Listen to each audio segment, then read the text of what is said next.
त्रिपाठी जी, हालांकि political parties अपना फायदा देखती ही हैं, ये हर पार्टी राजनीति करती है, इसीलिए किसी पर टिप्पणी करना तो क्या ही ठीक होगा। लेकिन जिस तरीके से 2019 और 2024 के हालात हैं, इनमें काफी ज्यादा अंतर देखा गया है। इस बीच हेमंत सोरेन जेल भी होकर आ गए, तो इसका फायदा क्या इंडिया ब्लॉक को मिल जाएगा या फिर क्या नुकसान हो जाएगा? क्योंकि बीजेपी ने तमाम मुद्दों के साथ में ट्रिपल जिहाद का जिक्र बार बार किया, जिसमें लव जिहाद, लैंड जिहाद और वोट जिहाद तक का आरोप लगा दिया और इसके लिए सीधे सीधे जिम्मेदार ठहरा दिया मौजूदा सरकार को। और घुसपैठ की घटनाएं जो बढ़ी, जिस तरीके से वहां पर आबादी में जो रेशो है उसमें बड़ा अंतर देखा गया पिछले कुछ वक्त में, उसके लिए भी मौजूदा सरकार को आरोपों के घेरे में खड़ा कर रहे हैं। देखिए, Bharatiya Janata party non issue को इशू बनाने की महारथी है। ये हमेशा हिंदू मुस्लिम करेंगे। हम क्या कह रहे हैं कि हमने जो काम किए हैं पिछले 5 वर्षों में, हम उस पर वोट मांग रहे हैं। लेकिन कहीं कोई भाजपा का नेता ऐसा बता दीजिए जो सत्ता में बैठा हो और वो ये कहता हो कि हमारी उपलब्धि ये है इसलिए आप हमको वोट कीजिए।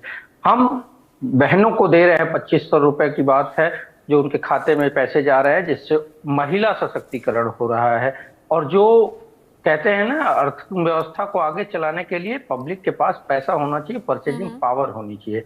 हम आदिवासी अस्मिता की बात करते हैं, उच्च गुणवत्ता की शिक्षा हर गरीब के बच्चे को मिले, हम इसकी बात करते हैं, स्वास्थ्य की सुविधा की बात करते हैं। लेकिन प्रधानमंत्री मोदी जी क्या कहते हैं? परिवारवाद। परिवारवाद पे उनका जो थोथा बयान है, जनता सुन के हंसती है, इस वजह से कि 67 टिकट घोषित किए थे उन्होंने, उसमें 38 परिवारवादी लोग थे।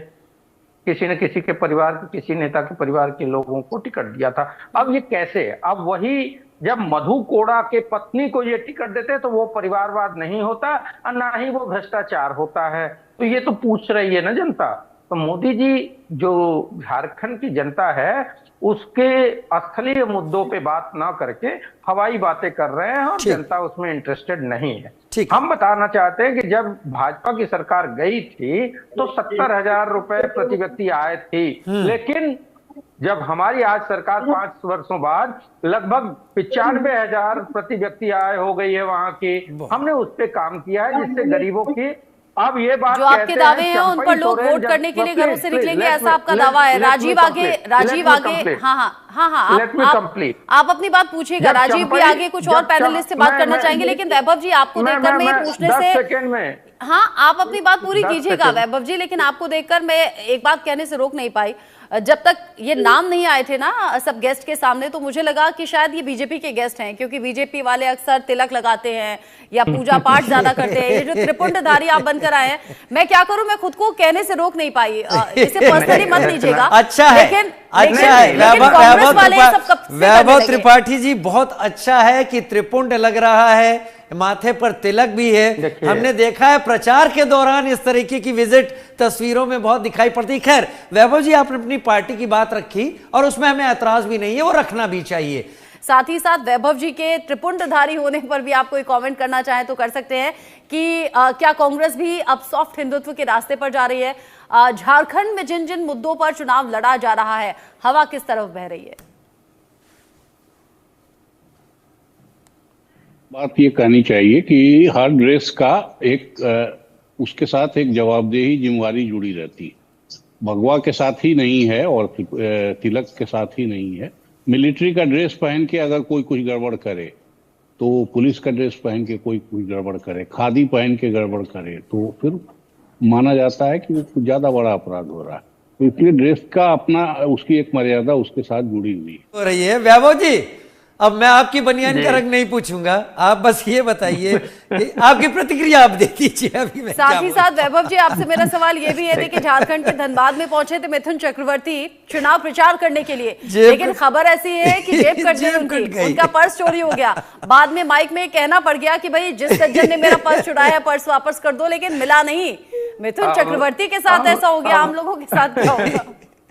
अब वही बात है कि मिथुन चक्रवर्ती जी जिन लोगों के बीच पहुंचे थे, उसमें कौन कौन लोग शामिल थे जिन्होंने उनका पर्स चोरी किया, ये सोचिए। अब आप, मामला ये है, देखिए मैं पोद्दार जी के बात पे बहुत कमेंट नहीं करता। सनातन भगवा गंजी पहन लेने या टीका लगाने से नहीं है। धर्मो रक्षति रक्षिता, ये जो वाक्य है वो धर्म को धारण करने की चीज है। धर्म हम अपने अंदर धारण नहीं करते हैं, और डंडा मार के राकेश पोद्दार को मैं सनातनी नहीं बना सकता। सवाल ये है, और ये तिलक आज इकलौता नहीं है, मेरे ये जीवन चर्या का हिस्सा है। मैं 4 बजे बाबा विश्वनाथ के दर्शन प्रतिदिन करता हूं जब काशी में रहता हूं। तो ये 12 महीने 24 घंटे वाली बात है।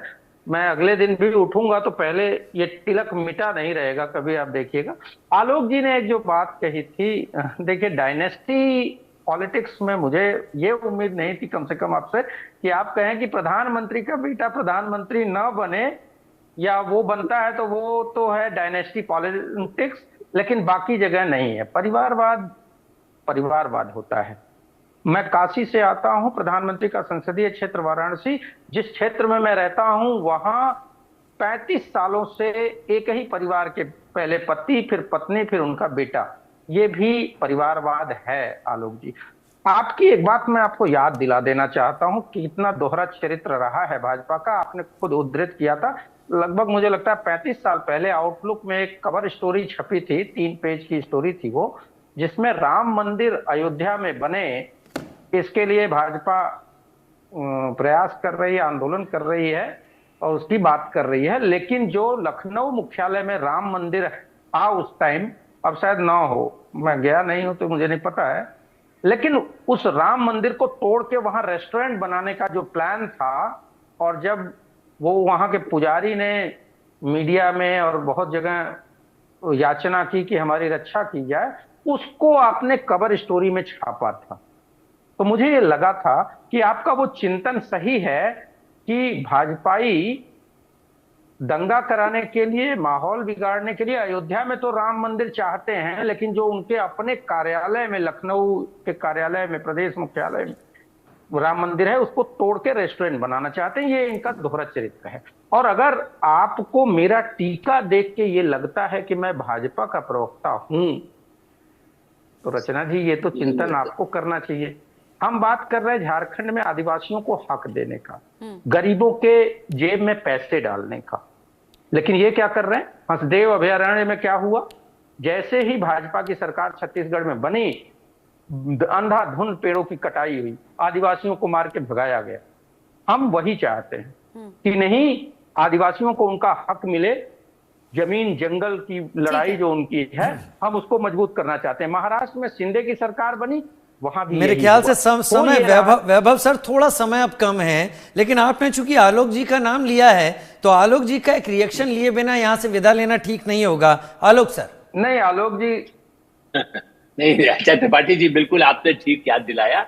निश्चित रूप से कोई भी पार्टी यदि दोहरा मानदंड बनाती है, उसका हम लोग आलोचना आज भी करते हैं। जो पाखंड होता है उस पर भी होता है। अभी हमारे चैनल ने चलाया ना, झांसी जो बड़ा उत्तर प्रदेश है, जहां पर एक एडीएम एसडीएम जो भी वहां पर है, उसकी गाड़ी पर डांस हो रहा है। इसी तरह परिवारवाद की अगर बात करेंगे तो एग्जाम्पल्स आपको दोनों साइड में मिल जाएंगे। फिलहाल इस बहस को यही खत्म करते हैं। कुछ और बड़ी खबरें